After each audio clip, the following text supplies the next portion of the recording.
Nacional. Cualquier eventualidad es responsabilidad del mismo. Beacanal. Formando opinión con madurez.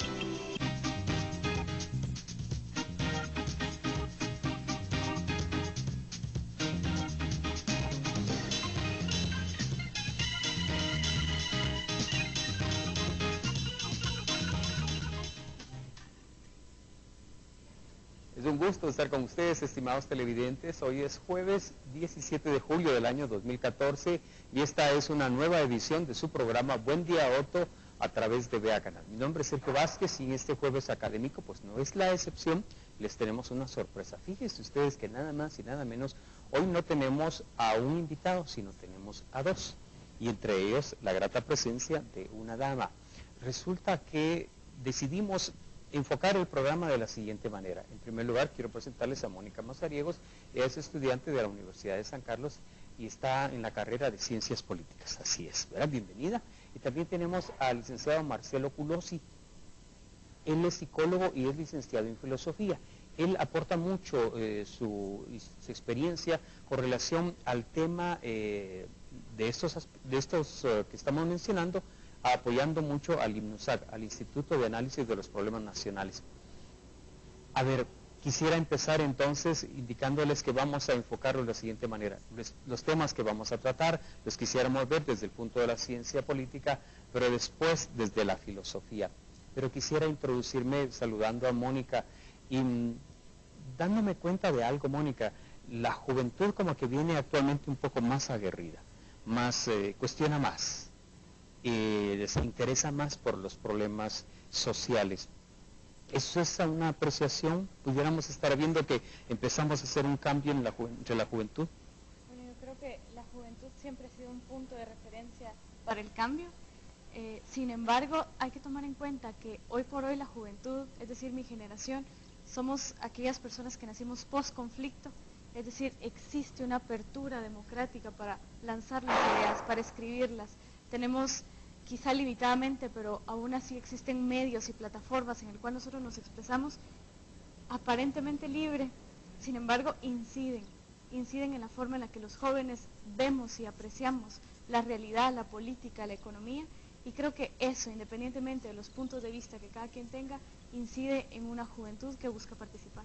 Esa juventud que busca participar, ¿cómo se muestra ante el sistema que vemos hoy? Bueno, yo creo que rebelde siempre, ¿no? Rebelde siempre. Creo que es una muestra de lo que la juventud es hoy por hoy, quizá tiene que ver con la palabra insatisfacción. Insatisfacción ante cómo se ven las cosas. No importa el punto de vista desde donde nosotros lo veamos, desde la ideología, desde opiniones personales, siempre hay un punto de insatisfacción ante lo que se está viviendo, ante la realidad. No importa qué es lo que pase, siempre hay insatisfacción y una lucha, una búsqueda por transformar la realidad que hoy por hoy se tiene. Quiero hacer una relación de temas. Marcelo, ¿cómo puede ver entonces un ciudadano que está ahí sentado, el ciudadano guatemalteco, cómo puede ver entonces este tipo de situaciones en donde está viendo, por ejemplo, una generación de jóvenes que está insatisfecho, un grupo de adultos que también ya no ve ninguna salida y que sus gobernantes pues no les están dando los resultados? Desde el punto de vista de la psicología, oiga, ¿cómo se debe ver esto? Porque debe pareciera ser malo. No, hablar de el ciudadano es un poco difícil, ¿no es cierto? Porque hay distintos tipos de ciudadanos.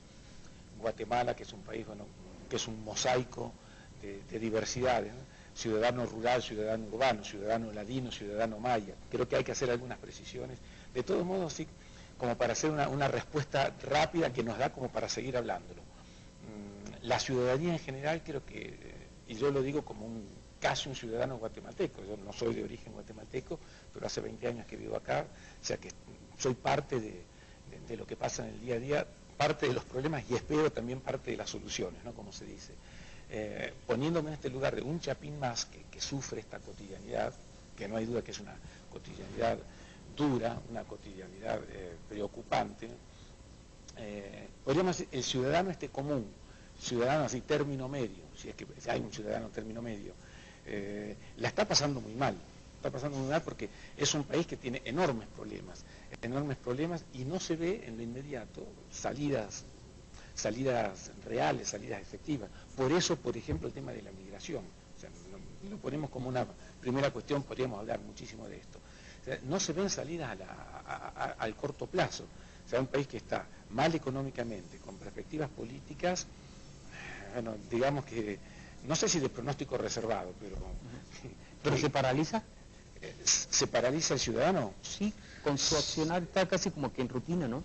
Es que el ciudadano en general, yo creo que después del gran conflicto armado que se vivió acá, y un poco todas estas políticas neoliberales, y toda esta política mediática que va de la mano de estos planes neoliberales de achicamiento de Estado y demás, el ciudadano está muy condicionado, está muy maniatado. No hay perspectivas políticas de transformación real. Se ve que hay... tenemos que ya más de 25 años de retorno a la democracia, de estas democracias vigiladas, democracias con cuentagotas. No ha cambiado nada en lo sustancial. Estaba viendo estos días, la semana pasada, estaba viendo unos datos bien interesantes.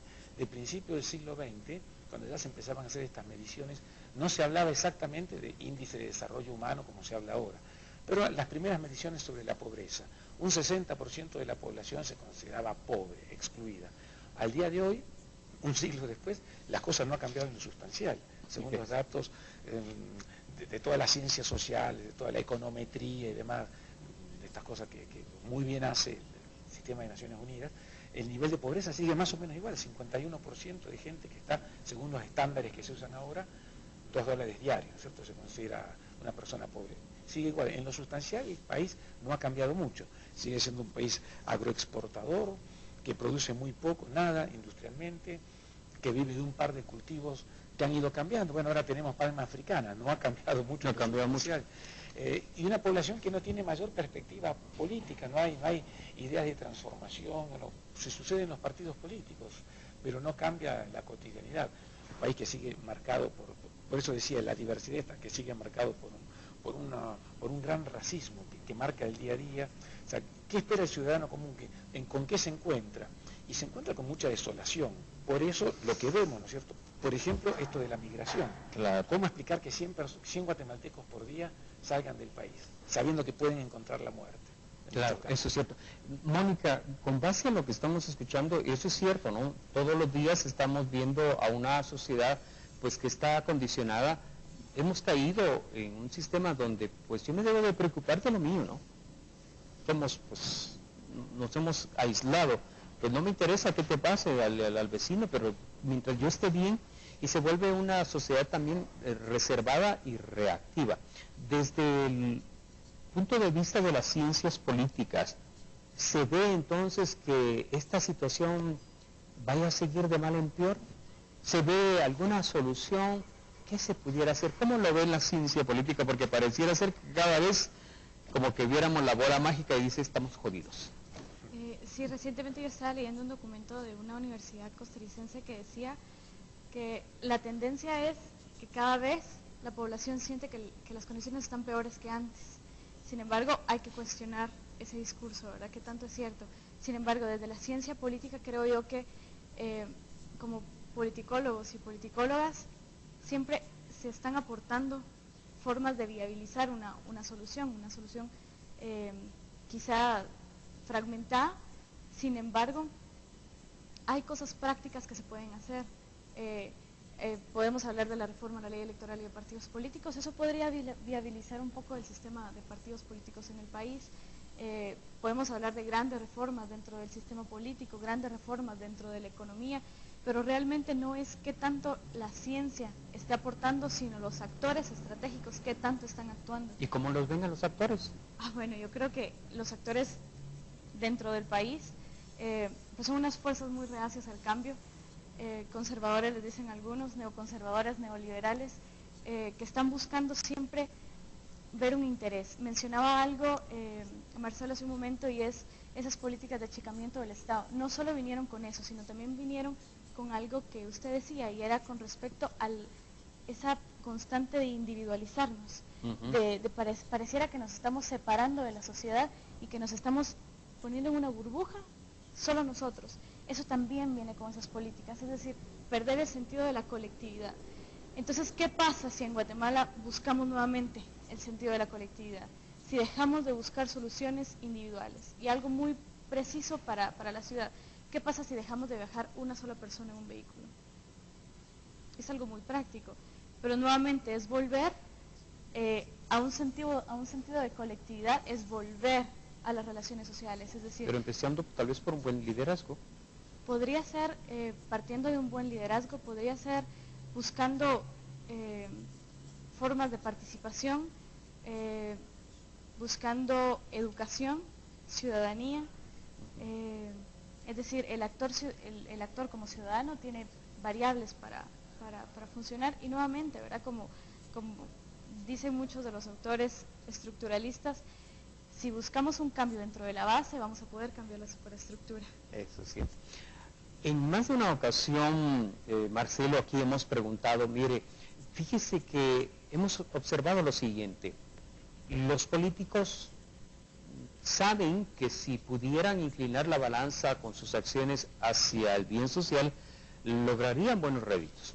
De tal manera que es una apreciación en cuanto a pensar que de repente un gobernante, si hace esa proyección, pudiera hasta reelegirse, y la ciudadanía lo hace. Y siempre, pues, la respuesta ha sido, es que no quieren y no quieren. Desde el punto de vista de la psicología, como lo ves, ¿qué sucede con este tipo de gente que tiene el control del poder y se muestran reacios, como decía Mónica? Yo creo que Mónica dio una pista, habló de estructura y las cosas que pasan en superficie. Creo que, y hay que verlo así, la ciencia política, creo, por lo menos toda una corriente lo ve así, el político profesional, el político que está sentado ahí en la curul, en el despacho ministerial, presidencial, etcétera, es un operador, realmente. El poder, las decisiones, finalmente, no las toma ese político. Hay cosas que, o sea, de alguna manera toma decisiones. Condicionado. Pero está condicionado. El real poder no está ahí, en ese despacho ministerial, en ese despacho gubernamental. Claro que esa persona tiene una cuota de poder grande, pero lo vemos, son planes de 4 años. Acá de momento no hay reelección. La hubo, se quitó, ahora bueno, se está pensando la conveniencia, ¿no?, de volver a tener reelección. Son cargos de 4 años, periodos muy cortos, periodos en los que para proyectar políticas sostenibles, de alto impacto, ¿no? Son periodos muy cortos. Pensemos esto, los chinos, por ejemplo, sin alabar, solamente dando el dato concreto, los chinos tienen ya hoy día, 2014, tienen proyectos para el siglo XXII. O sea, claro, hay, bueno, un país que tiene 5.000 años de historia, 20 años no es nada, es un segundo. Pero bueno, quiero decir que y las potencias occidentales también tienen programas, prognosis, estas cuestiones, no futurología, sino proyecciones políticas, sociopolíticas a futuro. Bueno, y se hacen planes más allá de la administración de turno. O sea, hay políticas de Estado, políticas que se sostienen. Eso quiere decir que hay estructuras de poder que ven, bueno, a 50 años adelante, etcétera, y se cumple esto. Lo que vemos en nuestros políticos, digamos, latinoamericanos, guatemaltecos, y tu pregunta, claro, hay una cortedad de miras. Yo creo que no es solo una cuestión de falta de voluntad, es más que falta de voluntad, es un problema bastante más complejo, donde se anudan cuestiones políticas, sociales, socioeconómicas, estructurales. Combatir la pobreza, por ejemplo, hoy día está, digámoslo así, aunque suene feo, casi de moda hablar de esto. Por todos lados aparece un discurso políticamente correcto de combate contra la pobreza. Es difícil combatir un síntoma, porque es eso, es combatir la fiebre, pero la enfermedad está abajo, ¿cierto? Entonces, por ejemplo, combatir la pobreza, combatir la mara. Esas son expresiones sintomáticas de una estructura que hace síntomas. Entonces, un político profesional puede tener las mejores buenas intenciones y en algunos casos logra cosas concretas. Y lo vemos, por ejemplo, hay, alcaldías que trabajan, o hay ciertos departamentos, hay direcciones gubernamentales que trabajan bien, que tienen un buen trabajo técnico. Pasa que eso, una gotita perdida en el océano, sin una perspectiva sistémica y a futuro, queda como es una gotita perdida. Yo creo que el problema no está tanto en el político profesional, más allá de que también puede haber, claro, abusos y excesos, y hay toda una cultura de impunidad, ¿verdad?, muy metida, y en muchos casos se ve el puesto público como un botín de guerra. Esto es real. No diríamos en todos los casos, Claro. porque sería deshonesto decirlo así, pero en muchos casos sí, agarrar un cargo público de importancia, un cargo electivo, es un hueso muy rico. Hay mucho de eso, hay mucho de botín de guerra. Pero la cuestión no está tanto en el político, en el mal político, es una cuestión que me parece más estructural, y el político administra Claro, eso. administra, y pues lo lamentable es darse cuenta que es una situación pues manipulada, controlada, ¿sí? Condicionada. Y eso es lo que estamos viendo todos los días. No sé si coinciden conmigo, pero el que haya una cobertura noticiosa, una investigación periodística, nos permite a través de estos medios conocer muchos de esos aspectos que el ciudadano no tiene acceso, y que si no se dieran a través de este ejercicio, pues no lo lograríamos. De hecho, hoy se ha ampliado el tema. Gracias a Dios contamos con redes sociales que le permiten a uno, aparte de expresar todo de la manera como uno lo considera conveniente, pues también contribuir a esta información. Créame que como periodista algunas veces me ha interesado algunos comentarios y me pasan por ahí algunos chismes, y sirve muchísimo para ya encauzar una investigación que a la larga nos permite llegar a lo que estaban diciendo y que coincide con Mónica. Es una situación donde hay un síntoma, una fiebre muy alta, pero nadie quiere atender el origen de esa enfermedad. Prueba de ello es lo que vemos en estos medios de comunicación. Yo quiero enfocarme con ustedes en presentarles los periódicos que me van a servir para comentarlos. Y es interesante, no sé hasta dónde pudieras tener una vinculación con cada uno de ellos, pero en estos que les vamos a presentar en una toma abierta se trata del diario La Hora, del periódico Siglo XXI, Prensa Libre, y también por ahí les voy a presentar también el diario de Centroamérica. Cada uno de ellos siempre presentan un tema de su interés, pero entre el diario La Hora y el diario El Periódico han mantenido una información que tiene que ver con el tema de los niños migrantes. Pretenden criminalizar a padres de niños migrantes. Analistas dicen que mientras haya abandono del Estado, los guatemaltecos seguirán migrando sin documentos hacia Estados Unidos, y la oposición pide una nueva ley de migración. Los diputados no están de acuerdo con la propuesta del Partido Patriota para reformar solo un artículo que penaliza el tráfico de personas. Siglo XXI, violaciones, 68% de víctimas tienen 18 años o menos. Según la PDH, en el 34.3 de los casos reportados, los menores tenían entre 0 y 13 años. Pero Prensa Libre hace mención ahora de una situación que se está dando y que nosotros no la conocíamos. El tribunal procesa a 95 pandilleros. Mara peligrosa obstruye el juicio. Reos se esconden y bloquean ingresos de técnicos judiciales para desarrollar videoconferencias. Estimados amigos, estamos viendo la magnitud de la enfermedad.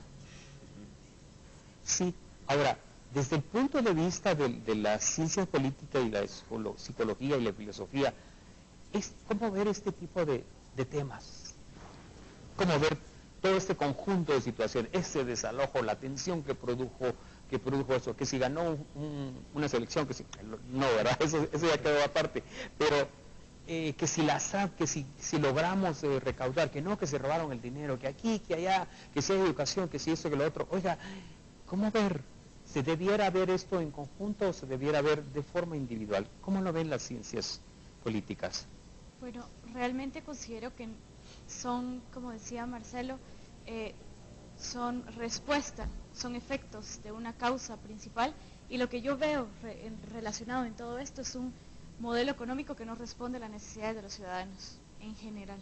Es decir, si existe tal desesperación de las personas para salir de su entorno, de su espacio físico, de su familia, si las personas están en tal punto de desesperación de salir, siendo padres, dejando hijos, y ahora estamos viendo que el síntoma se traslada a los niños, es decir, los niños buscando salir nuevamente, quizá la búsqueda de sus padres, quizá nuevas oportunidades, quizá empleo, nuevamente se regresa al tema económico, al tema de empleo, al tema de la satisfacción de las necesidades de los ciudadanos. Y luego vemos el tema de maras, juicios, violaciones. Es decir, pareciera que el Estado no tiene la capacidad para brindar por lo menos una condición de vida humana. De esta forma, sus ciudadanos están escapando, se están buscando nuevas oportunidades, o en este caso, creo que las maras son un síntoma de algo que yo decía antes, de separar al ciudadano de su entorno. Recientemente estaba yo leyendo un poco sobre el tema de seguridad y decían, bueno, existen 3 niveles de inseguridad y de violencia. El primero es la delincuencia espontánea, sin mayor articulación. Luego viene una violencia delictiva manifestada con un poco más de organización, y finalmente están los casos de crimen organizado, etcétera. Entonces, para cada una hay medidas que el Estado podría tomar. Sin embargo, había una en esa esfera media en la que decía, bueno, el Estado lo que tiene que hacer es buscar la relación entre la misma sociedad, buscar restablecer el tejido social y vincular a las autoridades, a las instituciones con la ciudadanía. Entonces, quizá es eso, por parte de la ciencia política, lo que se puede aportar para la solución de esto. Buscar nuevamente que los ciudadanos entren en contacto con los ciudadanos. Ahora, doctor, este tipo de situaciones donde vemos que cada vez hay una variante. Hoy, por ejemplo, estamos viendo cómo se dio un proceso que lleva a que un juzgado, pues, ahora tenga problemas para procesar a los sindicados, ¿no? Estamos viendo una migración que ha tomado otras características, ¿sí? Y el tema, pues, de las violaciones también. Estamos viendo una disfuncionalidad que cada vez se hace más grande. Vamos a esperar niveles peores de disfuncionalidad, inimaginables, tomando en cuenta, como decía Mónica, que mientras no haya un sistema económico que pueda contribuir a ver las raíces, vamos a ver peores circunstancias. Sería lindo poder decir que no, que esto va camino a la rápida evolución, que esto va bajando. Sería lindo, sería deseable, pero lamentablemente la ciencia social, y no lo estamos inventando porque hay muchos informes de situación, informes de perspectiva, que no muestran un pronóstico muy alentador cómo van las cosas. No, tampoco hay que ser agoreros, ¿no es cierto? Hay que actuar con el pesimismo de la razón, pero con el optimismo del corazón, decía un gran teórico italiano, Gramsci, Antonio Gramsci. Por supuesto que no hay que perder nunca esta... Déjenme apuntar. Es una frase genial, una frase genial. Sí. Antonio Gramsci, un autor poco leído, poco estudiado, que pasó la mitad de su vida preso y estudiaba desde los famosos cuadernos de la cárcel, ¿no?, del Partido Comunista Italiano.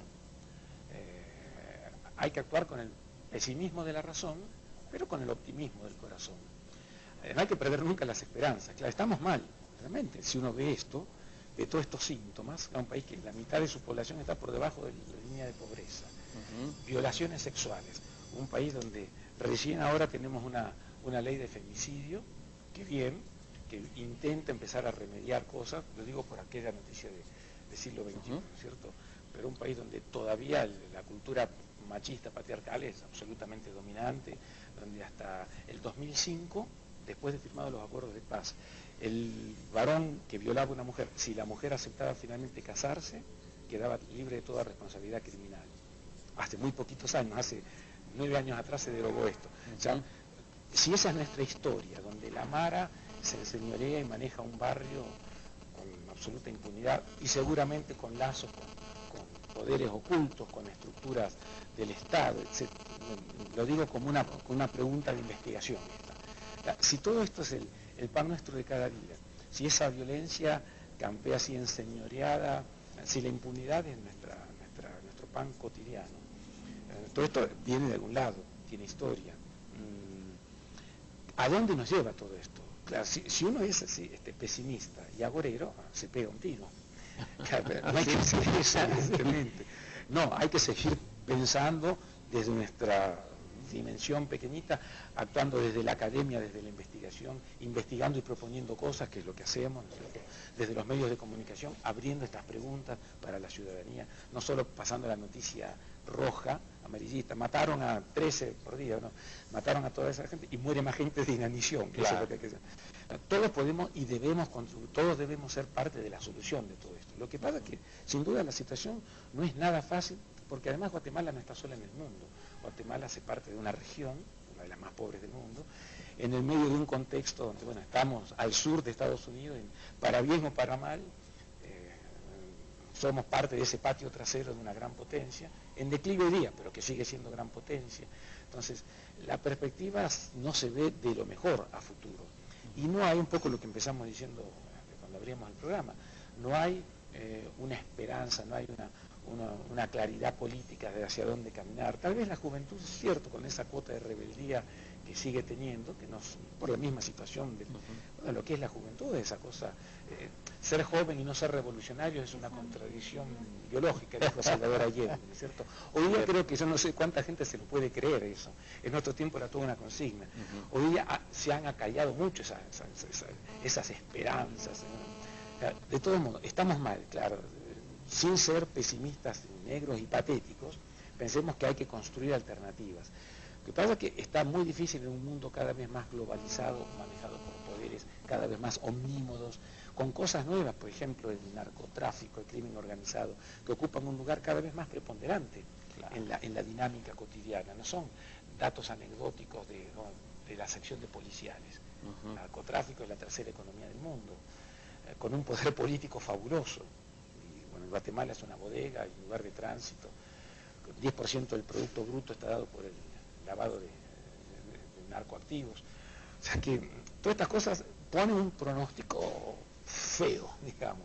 Pero bueno, ahí estamos buscándole alternativas. En ese marco de buscando las alternativas, no sé si ustedes coincidan conmigo, pero este tema de los niños migrantes lo veo desde esta perspectiva y platicábamos con algunos televidentes. No es una situación que no se supiera. Punto número uno. Segundo, no sé si en algún momento se supo aprovechar esto mediáticamente. Tercero, generó una tensión mediática y obviamente obligando a los gobiernos a tomar acción.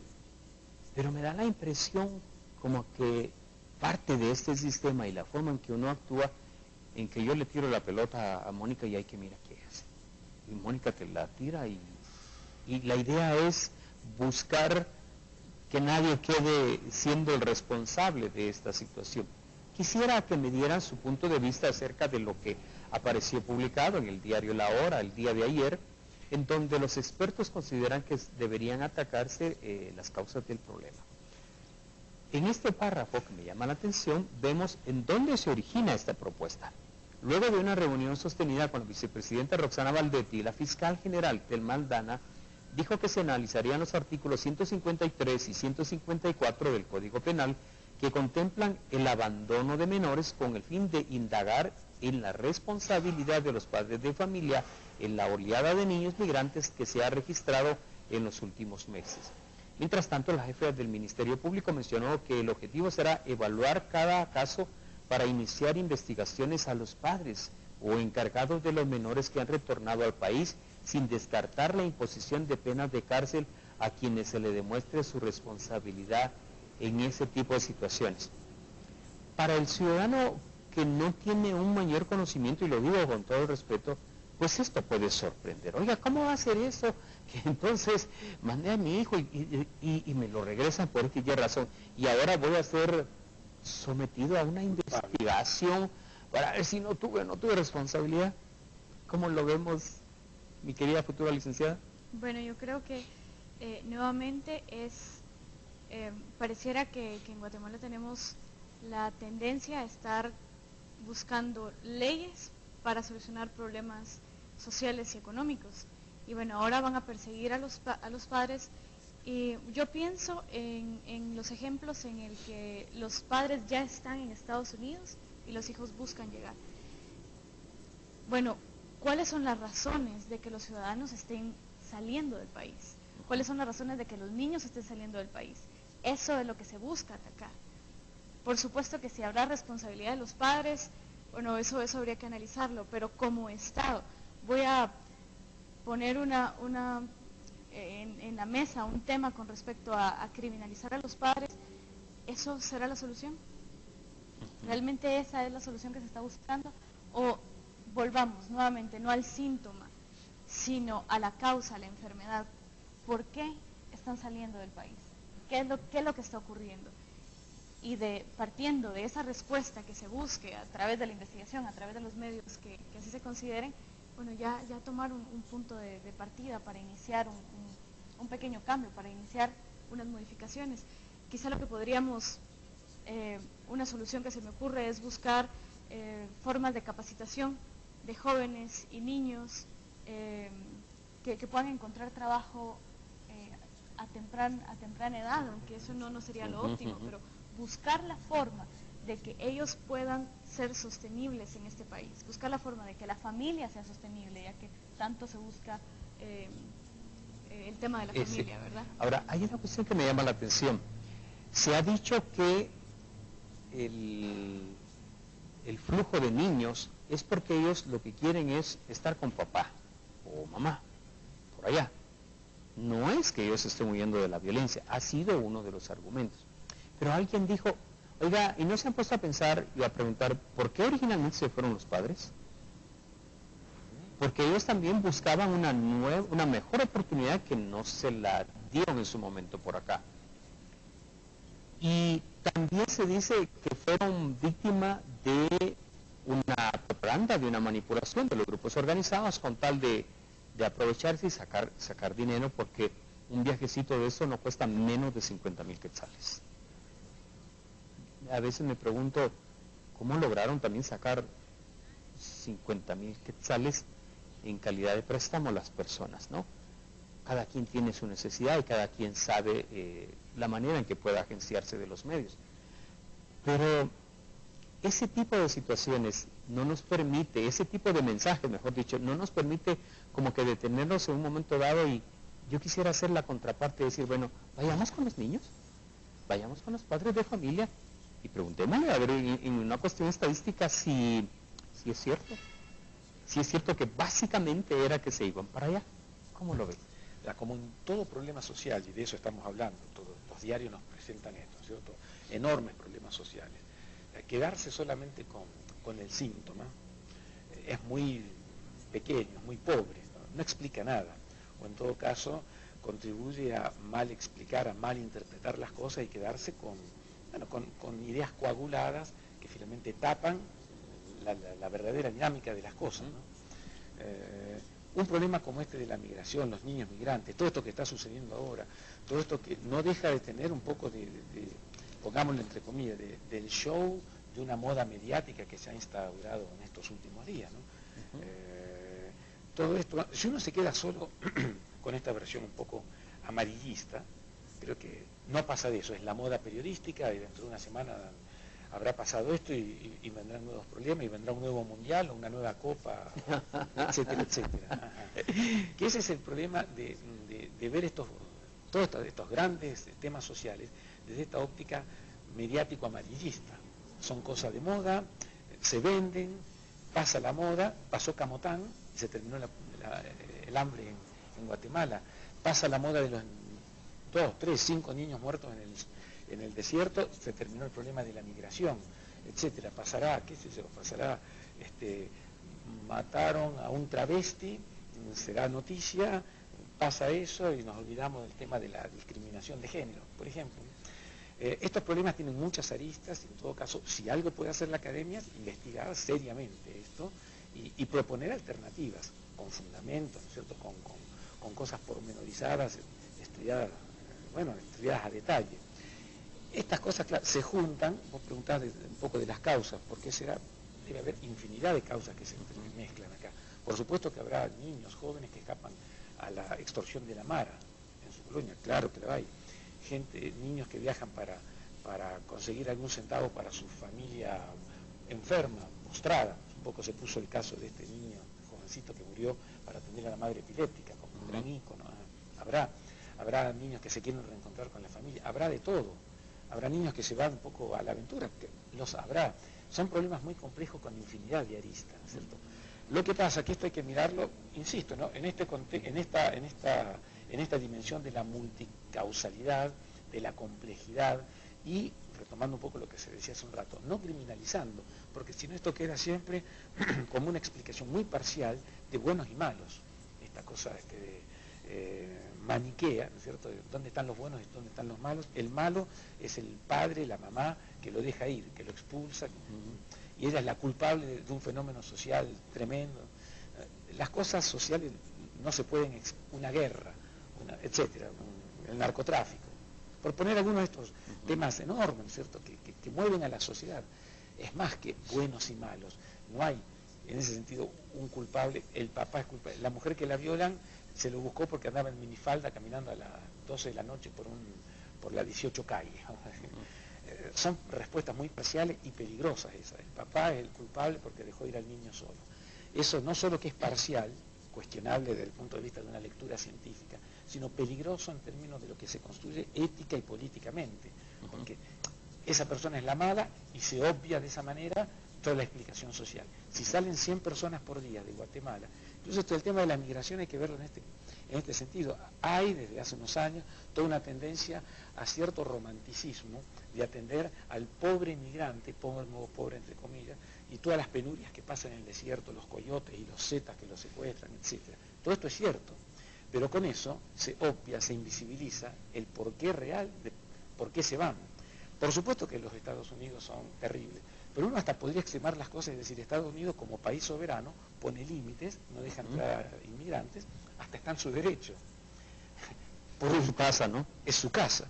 La cuestión es, no, ¿por qué los gringos son malos y cierran las puertas? Que además lo son.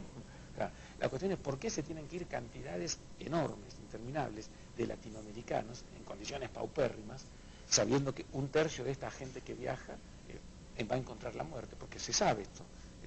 El adicto sabe que se puede morir consumiendo, pero lo hace, ¿no? ¿Por qué lo hace? Esa es una cuestión más de bueno o malo, porque es un vicioso, son causas un poco más complicadas. La gente sabe que se va a cruzar el desierto caminando, en una tercera parte muere, en una tercera parte no entra, en una tercera parte llega al sueño americano, había que poner entre preguntas. Bueno, si uno se queda con buenos y malos, esa explicación es muy parcial y muy peligrosa, ¿cierto? Eso es lo que creo que hay que rescatar. Entonces, esta visión de que el migrante, ahí Arjona tiene una canción muy linda, sin duda muy sentida, claro, pobre migrante que pasa esas penurias, pero ¿por qué hay migrantes? ¿Por qué se tienen que ir esta cantidad de gente a encontrarse con la muerte probablemente? Porque la vida en su país es casi una muerte cotidiana, ¿no? Ahí es donde tenemos que ponerle preguntas. Esa es la diferencia. Fíjense que este tema que aparece en la página 4 del diario El Periódico me llama la atención y quisiera hacer una relación. La desnutrición en Guatemala más allá del pacto hambre cero. Los casos de niños menores de 5 años afligidos por el hambre siguen. Ahora, eso es lo que me llama la atención. El gobierno afirma que no son menos comparados, o que son menos comparados con otros años. En Santa María, Zacatepeque, Juanito de 4 meses fue atendido hace 5 semanas en la clínica médica Guatemala sana por desnutrición aguda. Pesaba 3 libras y había perdido las fuerzas. No hacía intento alguno por moverse.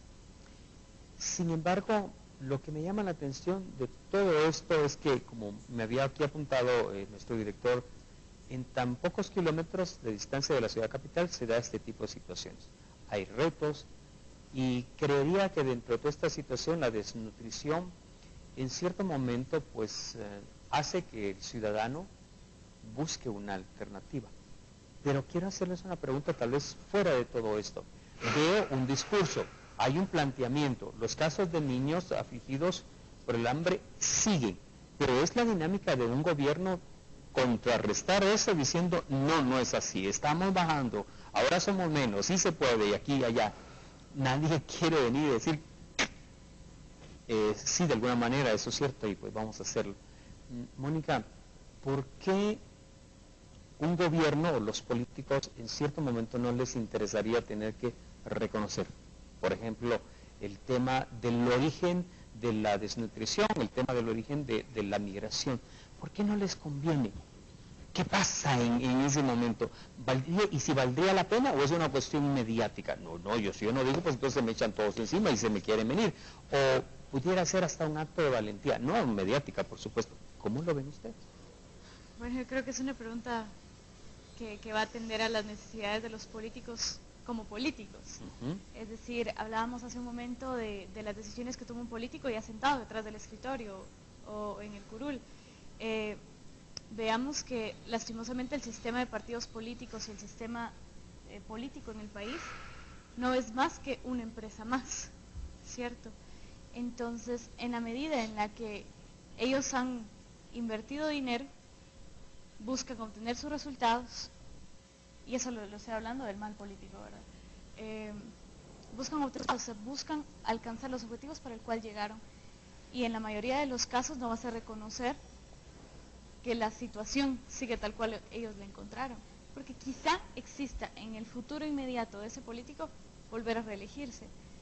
En ese sentido, ¿qué interés tiene el político de decir, perdón, no cumplí, la política que implementé no sirvió y perdimos el dinero? Intentemos los otros 4 años, vamos a ver qué pasa. Es decir, ¿cuál es el interés del político en tener esta actitud? Sin embargo, considero yo que también hay que apelar a la verdad y decir, se implementó esta política, se obtuvo este resultado y se perdió este. En esto no avanzamos. Y tiene que ver con la rendición de cuentas, tiene que ver con una actitud no solo del político, sino también del ciudadano, tiene que ver con la administración y gestión pública del Estado y con la propia cultura de la gestión pública en el país.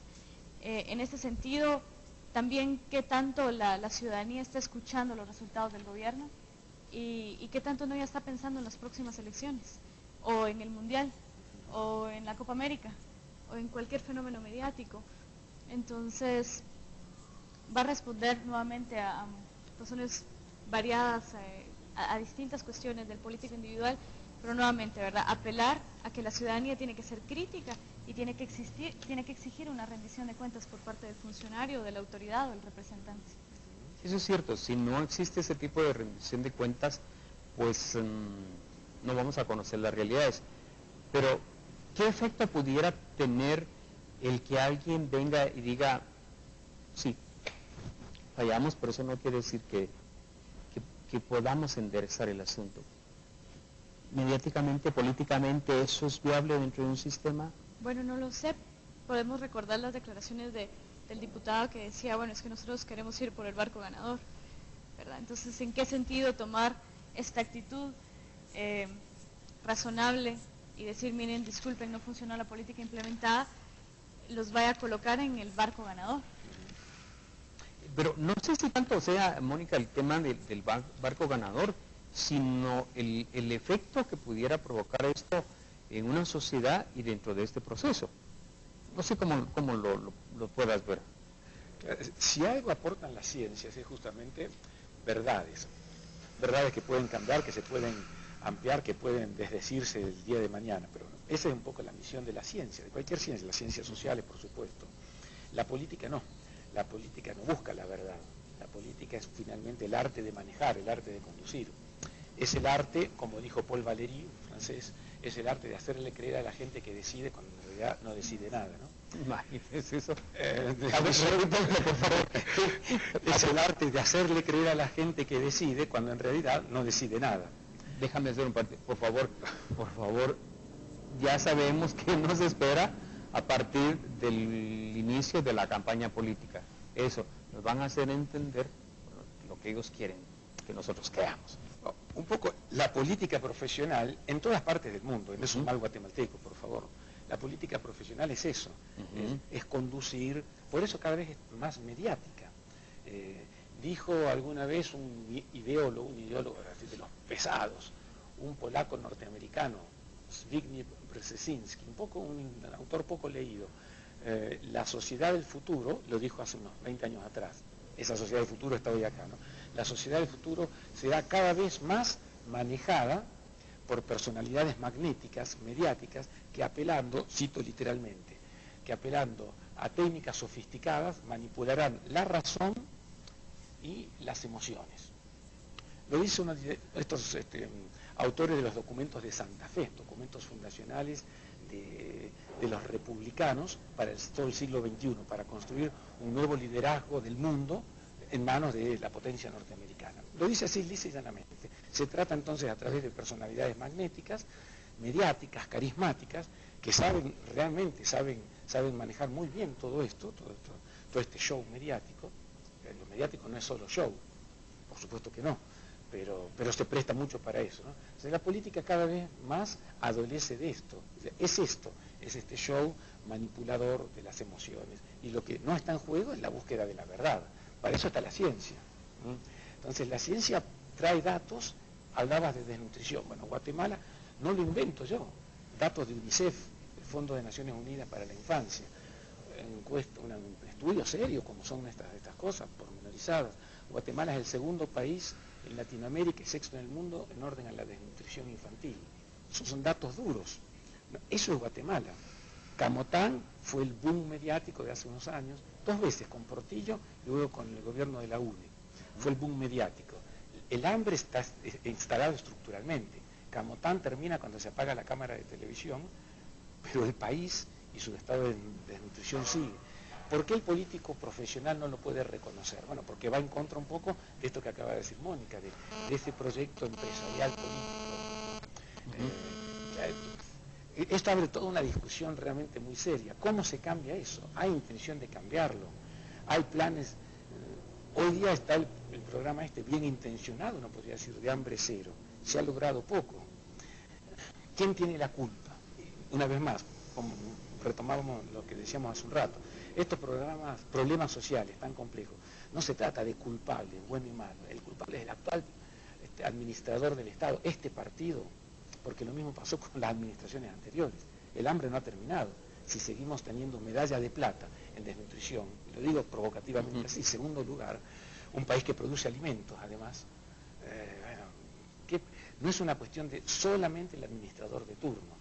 Entonces, el político de turno, por supuesto, buscando su reelección, buscando sacar el mayor rédito posible, por una cuestión de amor propio humano incluso, es muy difícil reconocer públicamente, decir, mire, metimos la pata, lo que estamos haciendo va mal, va mal.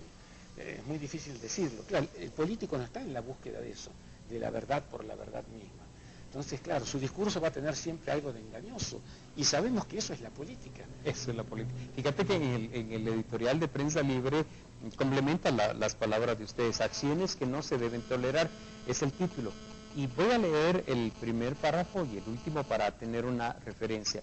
En el primero se lee de esta manera. Por más que se publicitan los avances en seguridad, surgen eventos que no dejan de causar preocupación y que hacen temer que esa tarea está muy lejos de alcanzar los resultados que la propaganda electoral de la anterior campaña dejaba entrever. Esto se colige precisamente porque hasta ahora las autoridades de los últimos gobiernos persisten en un modelo reactivo y no existen programas de acompañamiento que ataquen las raíces multifactoriales de este flagelo.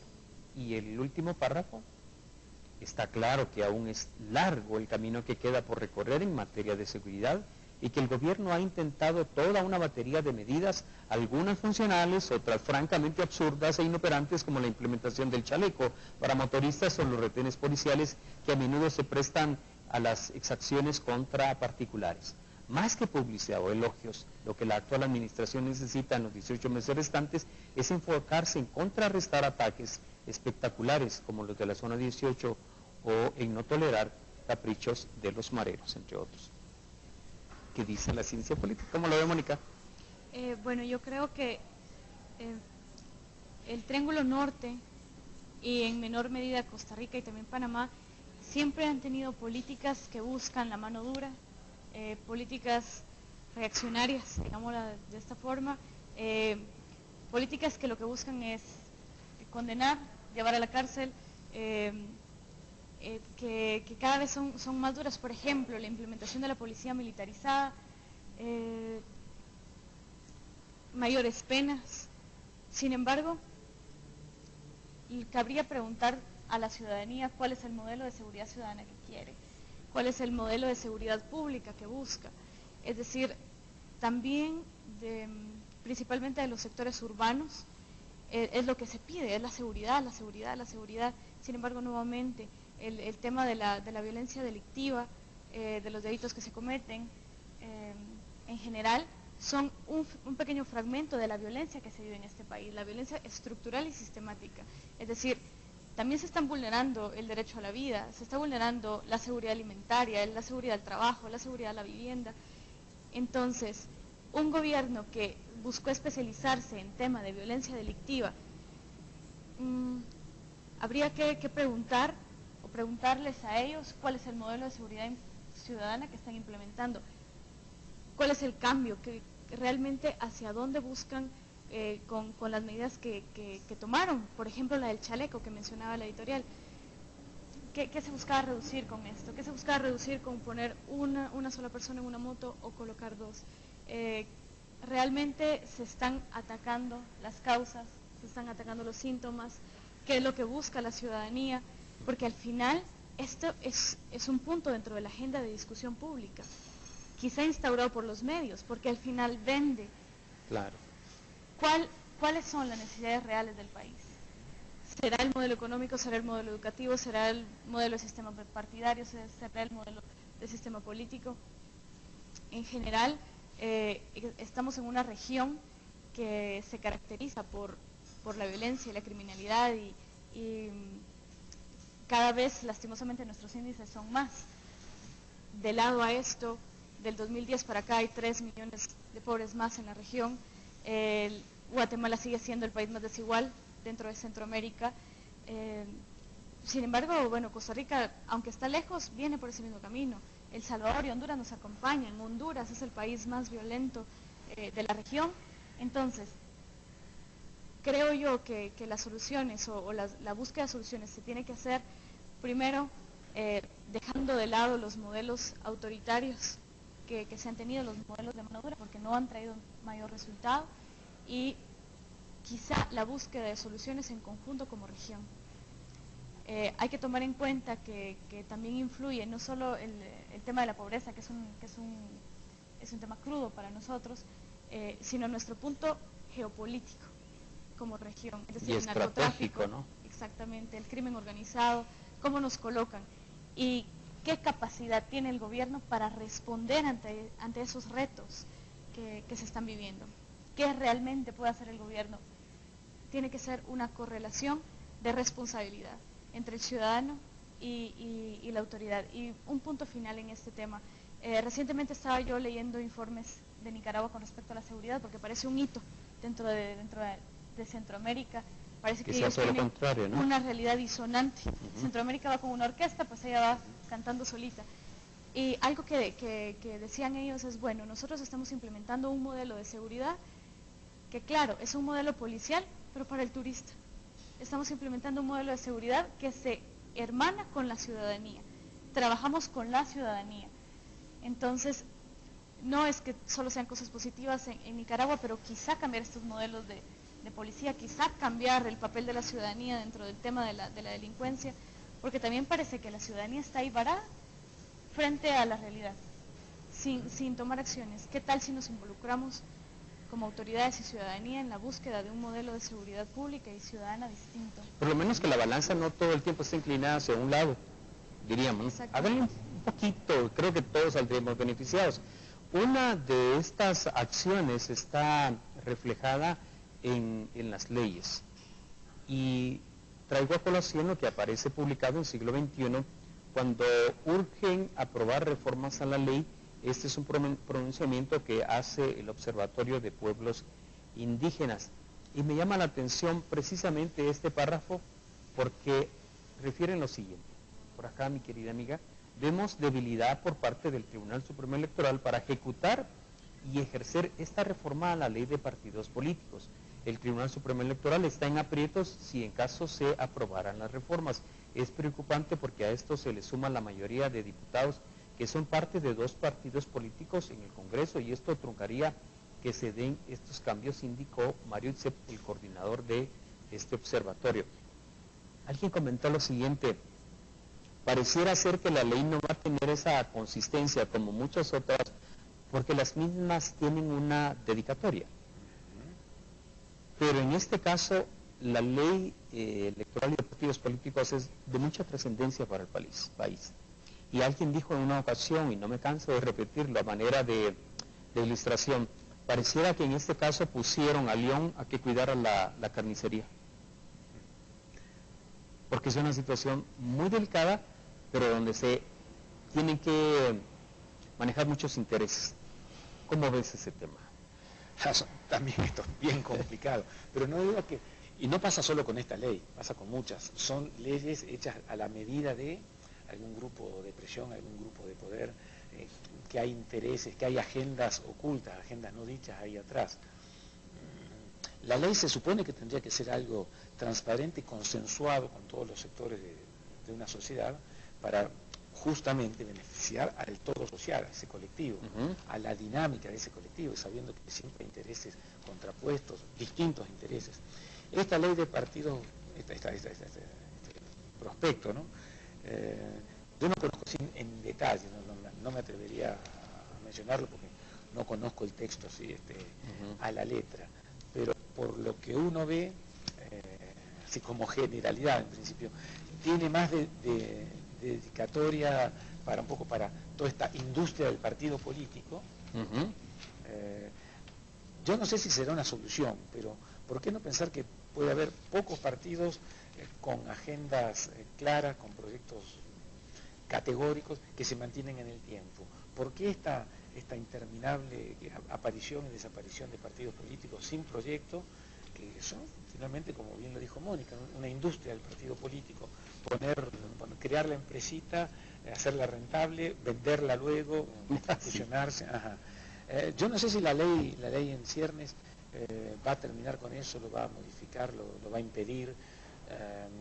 Lo que vemos es que las discusiones políticas acá se entienden como las discusiones en la Cámara, en el Congreso, la población está siempre al margen, la población, más allá de esta apelación a la auditoría social que se hace, muy bien, para que también eso es una petición de principio. ¿Y cómo hace la población realmente para involucrarse y auditar, y para que su voz sea escuchada? Democracia de base, democracia directa, eso no existe ni se menciona. Asambleas populares donde la gente decida, la gente tiene la posibilidad de hacer auditoría social. Explíquese claramente cómo, ¿no es cierto? Esta ley, no quiero opinar en detalle porque además no es mi campo específico, pero creo que tiene dedicatoria y va más bien para solventar ciertos intereses y no un juego ampliamente democrático. Así es. Voy a finalizar el programa presentándoles esta nota de Prensa Libre y Siglo XXI. Creo que aquí estamos viendo reflejado lo que es el accionar político en el Congreso de la República. Continuará el transfugismo, minorías serán clave para el Partido Patriota. Oficialismo resta importancia a la renuncia de diputados de su partido, aunque el presidente de la República dice que eso no puede afectar, que eso no es ningún problema. Aquí hay algo en el diario La Hora, en su editorial. Mi querida amiga, por favor, perdone que me la haga regresar. Fíjense que pintan esta realidad que estamos viendo ahí en pantalla, y ellos refieren lo siguiente: los partidos políticos buscan utilizar cualquier hecho como una demostración de fuerza con la que evidencian que su estatus hace que otros actores políticos se decidan por ellos. Eso mismo es lo que sucede en el Congreso de la República cuando cada uno de los diputados que se cambian de bancada, como es su ropa interior, se adhiere a la nueva organización política a la que quieren pertenecer. Esto evidencia que los partidos no son más que grupos de organización para el mercadeo de los candidatos y que utilizan a los que se han apropiado de feudos electorales a base de plata y obras con comisión para pasarlos a formar parte de sus listados de diputados que terminan financiando las campañas presidenciales en sus respectivas zonas. El último párrafo: se pintan como tales las bancadas cuando salen a anunciar que suman nuevos diputados, porque en el fondo es demostrar que son grupos sin ningún compromiso real con el país, más que el de aprovechar las coyunturas electorales para colar en alguno de los listados y tratar de mantener el hueso, los papures y el de todos los beneficios oscuros que reciben los congresistas. El ciudadano con su voto puede premiar o castigar a estos diputados. Mónica, ¿cuál es tu apreciación con relación a este reflejo que estamos viendo de lo que ocurre en el Congreso y que tiene incidencia o reacción con nosotros los ciudadanos? Bueno, yo creo que responde a un modelo de partidos políticos que definitivamente no son partidos a la vieja usanza o a la vieja definición de instituciones permanentes que viabilizan las solicitudes de una sociedad ante las instituciones, sino, como lo dice en esta ocasión la editorial de La Hora, son maquinarias electorales, son empresas que llevan a un sujeto hacia una esfera de toma de decisión. Considero yo que Guatemala tiene un sistema de partidos políticos muy particular, que se escapa, por ejemplo, a una tradición tan establecida como lo es en Honduras, o lo vemos aquí a la par en El Salvador, incluso en México. Realmente la democracia implica retos, implica transformaciones de la sociedad, y pareciera que nuestra sociedad, como ya lo mencionaba antes, es una sociedad caudillista que se va a través de figuras, de liderazgos, de caciques. Entonces, considero yo que el transfugismo, que el hecho de que los diputados van y vienen, nuevamente es un síntoma de un fenómeno un poco más complicado que el mero hecho de que un diputado se cambie de bancada. Eso nos afecta a todos, eso le resta a la institución, no solo al Congreso, a los partidos políticos, al diputado, nos resta a los ciudadanos por quién estamos votando. Pero habría que hacer la reflexión desde el punto de vista de la sociedad. La sociedad, ¿qué es lo que busca dentro del partido político? Y tal vez habría que pensar un sistema político a través de otras vías, dejar de pensar en los partidos, abrirnos a las soluciones, porque al parecer los partidos no nos funcionan, pensar diferente para buscar instalar un modelo que responda a la sociedad. ¿Por qué no regresamos a las asambleas comunitarias? ¿Por qué no regresamos a otros modelos? Yo sé que es un tema complicado, es un tema de reflexión profunda, sin embargo, el sistema de partidos no funciona y las reformas a la ley electoral tampoco están dando una solución puntual a esta crisis que es profunda y con siglos de historia.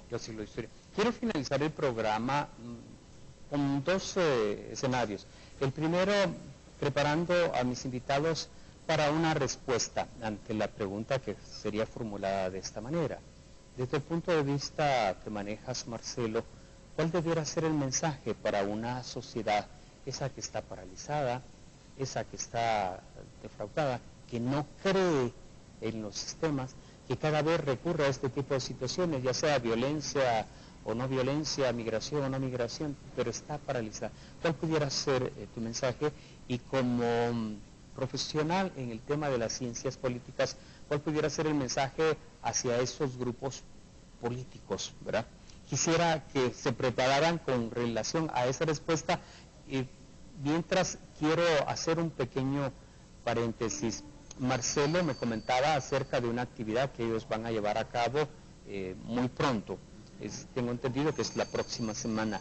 Es el gremio de los psicólogos que van a reunirse. Cuéntame un poquito mientras dejamos que Mónica y ustedes se preparen, ¿no?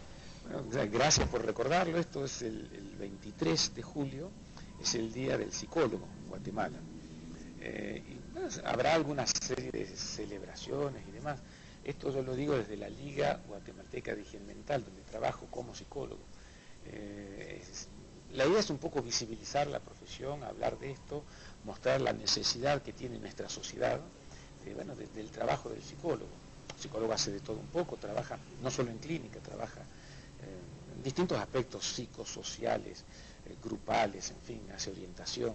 Bueno, un poco la idea es mostrar que hay una orfandad todavía, hay mucho prejuicio creado con el tema del psicólogo. Yo no estoy loco, no veo un psicólogo, es la primera frase que es más complicado que eso. Entonces un poco la idea es ese día, hacer alguna serie de actos, en fin, algunos conversatorios, como para posicionar esto, ¿no es cierto? ¿Dónde lo van a realizar?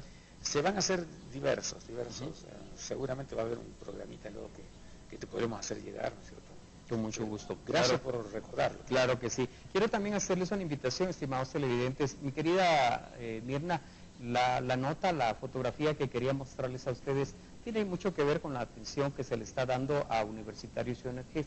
Se está preparando un seminario de la teoría a la práctica y el propósito pues es involucrar a más personas que puedan en su momento involucrarse en ese tema. No alcanzo a ver aquí la dirección de correo electrónico, pero esto puede permitirnos, este es un programa que se está llevando a cabo no solo para el sábado, que está ahí programándose, no tengo realmente, Mirna, si me puede apoyar, ahí estamos, ese es el costo, y donde está la dirección de correo electrónico, pudieran ustedes escribirles para que reciban la información del caso. Es una oportunidad que pueden darse para poder cambiar sus esquemas. Mientras eso sucede, nosotros queremos finalizar el programa Buen Día Otto a través de VEA Canal, formulando la pregunta que les había planteado a ustedes. Primero, las damas, ¿cuál sería el mensaje desde las ciencias sociales, desde el punto de vista de una ciudadana, de una estudiante rebelde? Por naturaleza, en nuestro tiempo, no hace mucho con Marcelo, pues éramos rebeldes, ¿no? Cuando estuvimos jóvenes. Seguimos siendo. Sí, seguimos siendo, oiga. Rebeldes y jóvenes. Sí, no tanto. ¿Cuál sería el mensaje, Mónica? Bueno, yo creo que a la ciudadanía mi mensaje sería rescatar aquella frase de Galeano de decir ¿qué es la utopía? Bueno, es aquello que está allá y que seguimos avanzando y avanzando, bueno, pero ¿para qué funciona? Pues no lo vamos a alcanzar nunca, pero nos sirve para avanzar. Es decir, como sociedad tenemos que plantearnos retos utópicos para simplemente seguir avanzando y seguir construyendo la realidad que queremos. Creo que es el mensaje de esperanza que yo coloco a mi vida cotidiana frente a una realidad que nos conduce hacia otro lado, ¿verdad? Entonces, como ciudadanía, como políticos, como estudiantes, como universitarios, como guatemaltecos, seguirnos planteando retos hacia el futuro, seguirnos planteando esas utopías que parecen en un momento inalcanzables, pero que al final nos van a servir para avanzar y construir una mejor sociedad. Marcelo.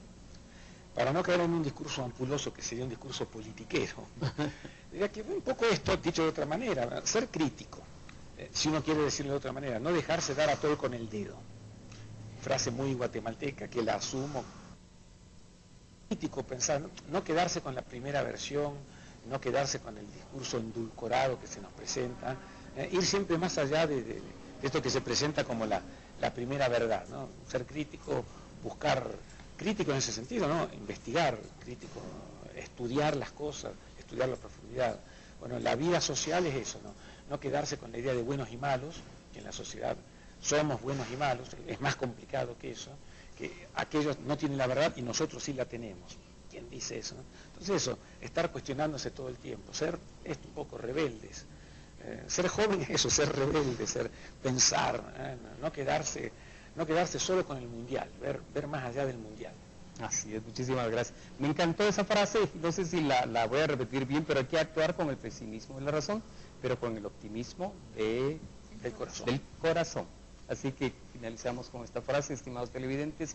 Mi nombre es Sergio Vázquez, tuve la oportunidad de alternar con el profesional Marcelo Culosi. Él es un experto en temas de psicología y de filosofía, así como con Mónica Mazariegos, es estudiante de ciencias políticas, muy pronto a salir, me imagino. Sí. Ya cerrando, ¿no? Y ella pues tiene la oportunidad de podernos expresar su punto de vista. Eso que muchas veces no ocurre porque no se le da el espacio para poder conocerlo. Les agradecemos, ¿saben ustedes por qué? Porque contribuye a que el ciudadano tenga otro punto de vista y le sirva de insumo para poder decidir, ¿y ahora qué hacemos? Mientras eso llega, les agradezco que estén con nosotros. En nombre de nuestro director Otto Roma, muchas gracias por su atención. Si Dios lo permite, nos vemos el día de mañana. Y por favor, como siempre, ojo al Cristo. Y como aprendimos, que no nos metan goles. Con permiso, nos vemos.